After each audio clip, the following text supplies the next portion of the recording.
Hello, Sir Francis. Kumusta po? Redman Toy Ferryman here. So, ito sir, unboxing and testing lang natin sir. Yung unit order nyo, the KJ Works MK2 Airsoft non-blowback CO2 pistol. Okay. So, wala siyang blowback sir, no? So, ayan. Manual, okay, parts list. Okay, so ito sir, yung unit. Okay, so may kasama siyang bala. Kung di ko nagkakamali, 0.25 to eh. Kasi dati kasi 0.25 yung binibigay niya eh. Para medyo mabigat eh. So, meron siya kasamang pang-open nung magazine kasi nga CO2 siya. Tapos meron siyang ano, at yata pang-adjust yata ng ano to eh. Pang-adjust ng hap. Hindi nagkakamali. Kasi bago. Okay? So, ito sir yung unit. Okay. So, this is a full metal, no? Full metal na pistol. So, wala siyang blowback. Parang ano, ganito ba ito dati? Nakalimutan ko na yun dati pero parang hindi ko matandaan kung gano'n ito kataas to eh, dati. Kasi bagong dating to eh, bagong stock. So, hindi ko na masyadong matandaan kung ganito ba yung site na to o iba yung tsura. So anyway, full metal pa rin naman. Okay, so okay. So itong pistol na to, pwede kang gumamit ng green gas na magazine, compatible siya. So ito kasi CO2 siya. So ayan. So testingin na natin. Wait lang. Open ko lang to. Okay.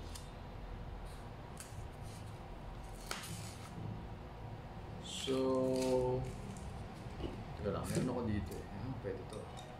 Oo, meron ako dito yung ano. So, yung Allen wrench pala na to, yung Allen wrench, ito yung Allen wrench na ginagamit ko dun sa GNG MGCR na 556, MGCR 556 ba yun? Na ano yung gas blowback rifle ni GNG. Ito yung ginagamit pang adjust ng hop-up na eh.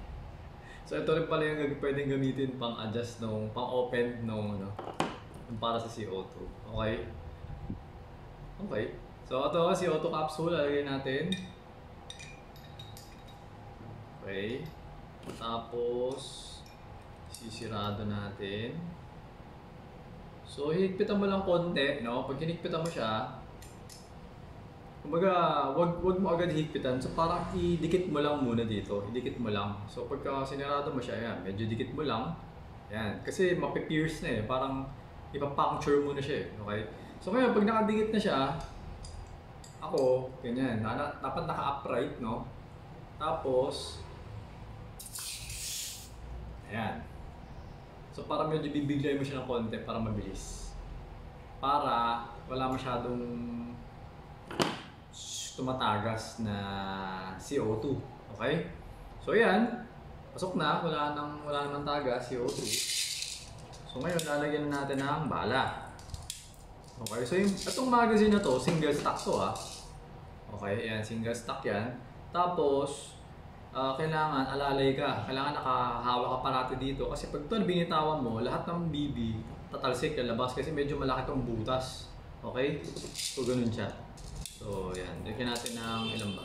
1, 2, 3, 1, 2, 3, 4, 5. 5, 6, 7, 8. Yan, 8. Okay, 8. Tapos, tandaan ka lang. Mas maganda, lagay mo yung daliri mo dito. Yan, lagay mo dyan. Ganyan. Okay, yan. Okay. Okay na. Tapos, teka lang. Ito ba, nakalak? Nakalak. Nakalak pag nasa taas, nakalak, no? Ayun, okay. Game. Tapos pasok natin, dahan-dahan lang.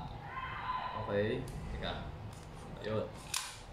Yan. Okay na. Game. Tapos,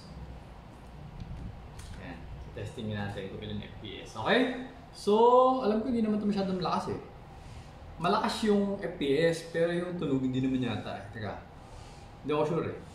Alimutan ko na eh. Okay, firing. Yan o. Hindi siya, medyo tahimik lang siya. Pero yung FPS niya, walang lumabas. Hindi ko alam kung bakit wala eh. Wala eh, zero eh. Okay, kasi pa, ulitin natin. 450. Yan. Okay, alam mo naman na to eh, di ba? Alam mo naman na to eh. Nakita ko, napanood mo na yung video natin na to eh, yung dati. Okay, so 450 FPS per shot. Wala din. Kasi parang ano kasi, parang sobrang lakas ng CO2. So parang may CO2 na gas na lumalabas. Kaya hindi nakukuha yung FPS. So kailangan siguro layuan ko. Siguro dito ako. Teka lang. O yun, may lumabas. 462.3. Hindi ko alam kung makikita mo sa video na parang may gumaganon na gas. Parang galing yung CO2. Parang sobrang lakas. Kaya parang, kasi yung BB na ginagamit natin magkaan lang eh. 0.20 lang eh. Kaya yung mga ganitong unit, pang ano to eh, mga heavy BBs to eh. Kailangan magpabigat yung lalagyan mo dito. Para kahit pa paano, hindi, parang mas matagal lumabas yung BB. Parang ganun. So, kaya nga ito, alam ko, 0.25 to eh. Hindi to 0.20. Kasi normally kasi 0.20 yung binibigay nila. Pero since for this one, parang feeling ko 0.25. Alam ko kasi dati kasi 0.25. May nakasulat sa box eh, 0.25. So, ayan. So, ito, 462.3 ulit. Ayan o, kita mo may lumalas. 452.8.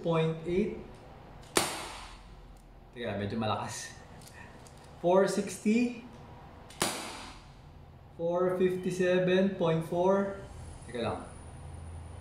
Naputo ko na ba lahat? Wait, check ko lang. May isa pa. Okay, may isa pa.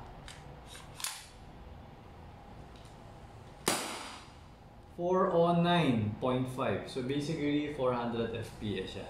So, testingin pa natin. Malakas yung piston na to eh, actually. No? Lagyan natin ng 5. Lagyan ko ng 5. Okay? 5. Teka. Yun. 458.4. Ayan. So, 458.4. Kita ba? Okay? Okay na yan, sir, ha? So, yun. So, okay naman siya. 461.7.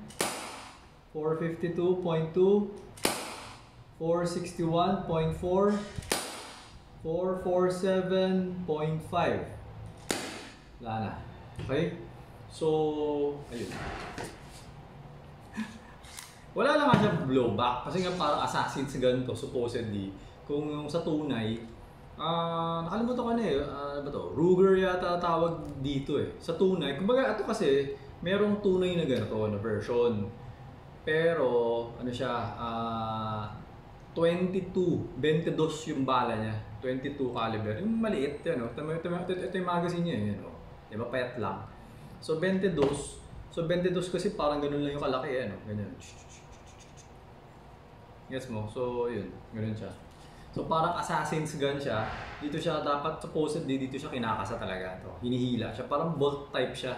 Parang ano siya, katulad siya dun sa Action Army na AAP-01. Okay? So, ayun. If ever na gusto mo na may full auto na automatic, pwede ka rin bumili nung yung Action Army na AAP-01. Okay? Meron naman tayong stock nun available. So, ano yun? Semi-auto and full auto yun. Okay? So, ayun, Sir Francis. Okay. So, ayun, sir. Okay na tong unit mo. So, I am going to pack it and then papadala ko na sa inyo through rider. Okay? So, ayun, Sir Francis, thank you for your order. Until next transaction po, always remember to stay safe, stay great, be good, and be thankful always. God bless po, sir. Bye-bye.